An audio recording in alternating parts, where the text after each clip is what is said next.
سلام به روی ماهتون عزیزای دل، همراهان همیشگی فالینا. امیدوارم هر جا که هستی حال دلت آروم باشه و لبخند روی لبت نشسته باشه. امروز با دیوان حافظ اومدم، با دیوان پر از عشق و حکمت حضرت حافظ. سفری کوتاه اما پر از معنا. اگه الان این ویدیو رو میبینی شاید اتفاقی به نظر برسه، اما خیلیا معتقدن هیچ دیداری با حافظ اتفاقی نیست. هر کسی در زمان خودش پیامی رو دریافت میکنه که همون لحظه بهش نیاز داره. پس امروز با هم یه تفاعل به دیوان حافظ میزنیم و میبینیم که حافظ شیرین سخن چه پیامی برای دل ما آورده. قبل از اینکه دیوان رو باز کنم ازتون میخوام فقط چند لحظه همه فکرها رو کنار بذارین. اگر میتونین یه جایی راحت بشینین. یه نفس عمیق بکشین. آروم هوا رو بدین بیرون. دوباره یه نفس عمیق. تمام نگرانی ها، دلشوره ها و خستگی های امروز رو برای چند ثانیه رها کنین. فقط خودتون باشین و دلتون. حالا اگه دوست داشتین چشماتون رو ببندین. به چیزی فکر کنین که این روزها ذهنتون رو مشغول کرده. ممکنه یه آرزو باشه. یک تصمیم، یک رابطه، یک نگرانی، یا فقط بخواین بدونین روزگار چه پیامی براتون داره. همون نیت رو با تمام وجود داخل قلبتون نگه دارین. عجله نکنین.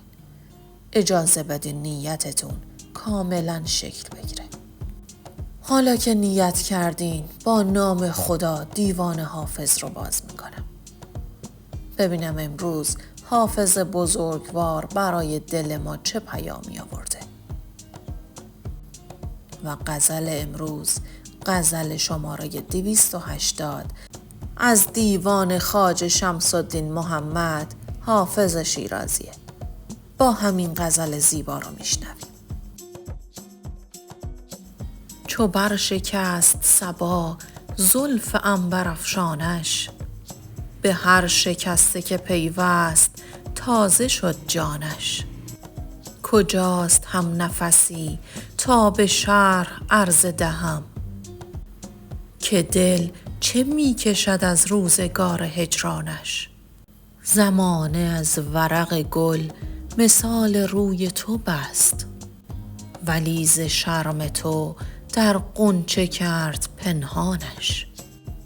تو خفته ای و نشد عشق را کرانه پدید، تبارک الله از این ره که نیست پایانش.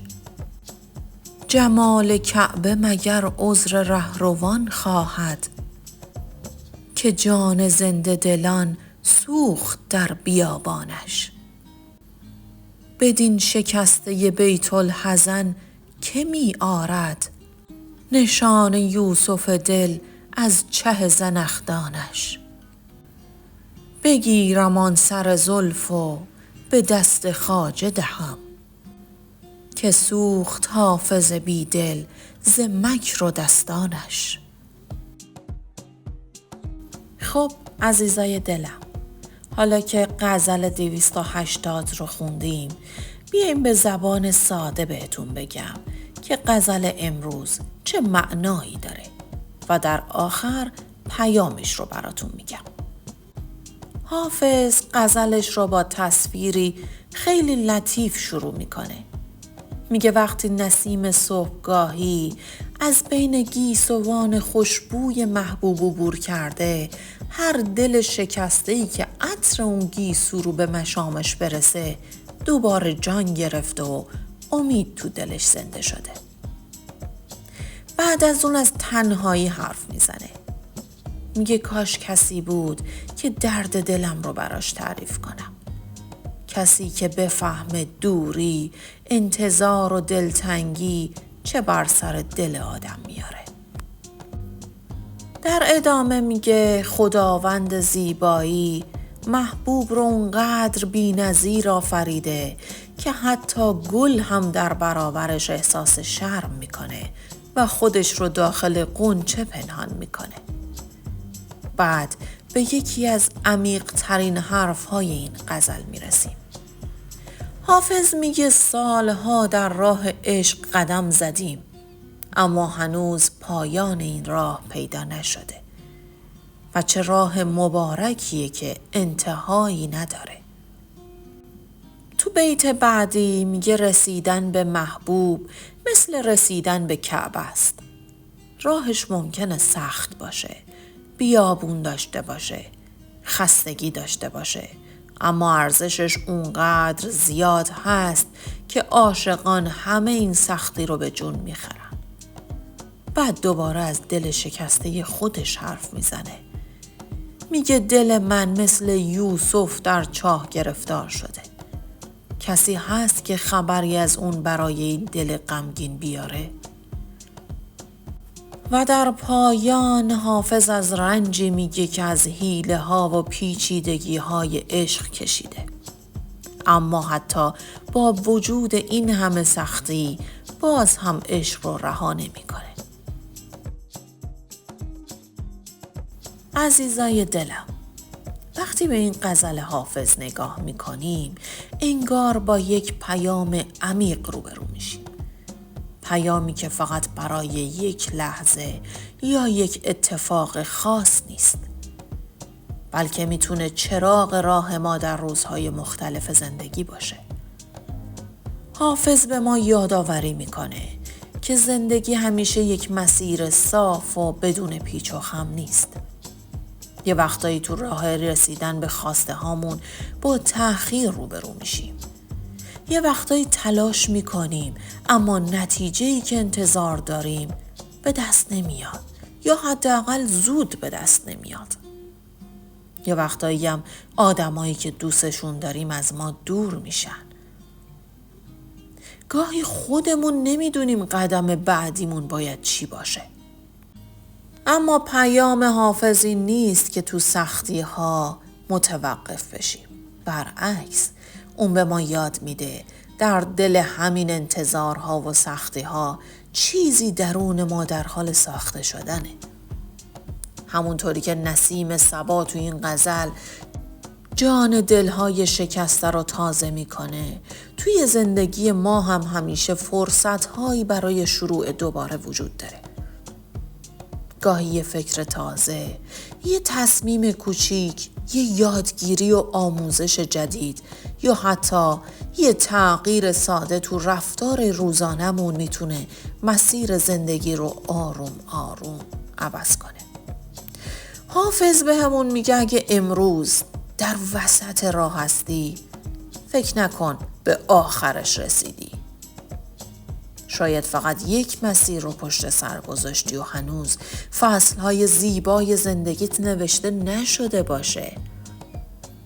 اگه این روزا احساس خستگی، سردرگمی یا انتظار و منتظر بودنای سخت داره اذیتت میکنه، شاید وقتش رسیده که به جای پرسیدن اینکه چرا هنوز نرسیدم از خودت بپرسی امروز چه کاری میتونم انجام بدم که یک قدم منو به نسخه بهتر خودم نزدیک کنه. یه وقتایی ما منتظر یه اتفاق بزرگیم تا حالمون بهتر بشه. اما فراموش میکنیم که تغییرای بزرگ از قدمهای کوچیک شروع میشه. امروز میتونی تصمیم بگیری کمتر خودت رو سرزنش کنی. بیشتر به تواناییات توجه کنی. برای آرزوهات قدم برداری.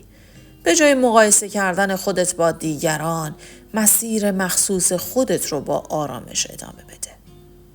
این غزل به ما یاد میده که صبر فقط منتظر بودن نیست. صبر یعنی در زمان انتظار خودت رو قوی تر کنی. یعنی وقتی نتیجه هنوز نرسیده دست از تلاشت نکشی. یعنی وقتی راه سخت شده ارزش خودت رو فراموش نکنی. یعنی بدونی که رشد واقعی همیشه تو روزهای راحت اتفاق نمیفته. خیلی وقتا آدما تو همون روزهایی ساخته میشن که مجبورن قوی تر از همیشه باشن. شاید پیام امروز حافظ برات این باشه: اگه راه طولانی شده ناامید نشو. اگه هنوز به خواستت نرسیدی خودتو دست کم نگیر. اگه یه در بسته شده تمام دنیا به پایان نرسیده. گاهی زندگی فقط داره تو رو به یه چیز بزرگتر هل میده و آمادت میکنه برای یه چیز بهتر. پس امروز با خودت یه قراری بذار. با امید قدم بردار. با آگاهی انتخاب کن و هر روز حتی با یه قدم کوچیک به سمت آرامش و رشد حرکت کن. چون هنوز پایان این راه برای تو نرسیده. هنوز فرصت‌های تازه، آدم‌های تازه، تجربه‌های تازه و اتفاقهای خوب میتونن وارد زندگیت بشن. فقط چراغ امید رو روشن نگه دار و اجازه بده مسیر زیبایی‌های خودش رو بهت نشون بده. و اما عزیز دلم، اگر این فال رو با نیت پاک و قلبی آروم شنیدی، یادت باشه که حافظ همیشه یه چیزی رو به ما یادآوری میکنه. اینکه بعد از طولانی ترین شبها بالاخره سپیده دم از راه میرسه. اگر این روزا منتظر خبری هستی، اگه برای رسیدن به آرزوها تلاش میکنی، اگه دلتون از دوری، نگرانی یا بلا تکلیفی خسته شده، این غزل داره بهت میگه امیدت رو از دست نده. یه وقتایی خدا بهترین اتفاقها رو درست زمانی رقم میزنه که ما فکر میکنیم همه درا بسته شده. پس با آرامش به مسیرت ادامه بده. به دلت اعتماد کن و مطمئن باش هیچ صبری بی پاسخ نمیمونه. اگر حس کردین این فال با حال و هوای این روزاتون همخوانی داشت، خیلی دوست دارم برام بنویسی که این فال رو به چه نیتی گوش دادی؟ چقدر با شرایط زندگیت هماهنگ بود؟ اگه اولین باره که مهمون فالینو شدی، خوشحال میشم عضو خانواده ما باشی. با زدن دکمه سابسکرایب و روشن کردن زنگوله هر روز همراه فالهای حافظ و انرژی خانی ما باش و پیام‌های امید بخش رو کنار من بشنو تا امید روزهای آیندت باشه. اگه فکر میکنی این فال میتونه دل یکی از عزیزاتو آروم کنه، حتما این ویدیو رو براش بفرست. شاید همین امروز پیامی باشه که منتظر شنیدنش بوده.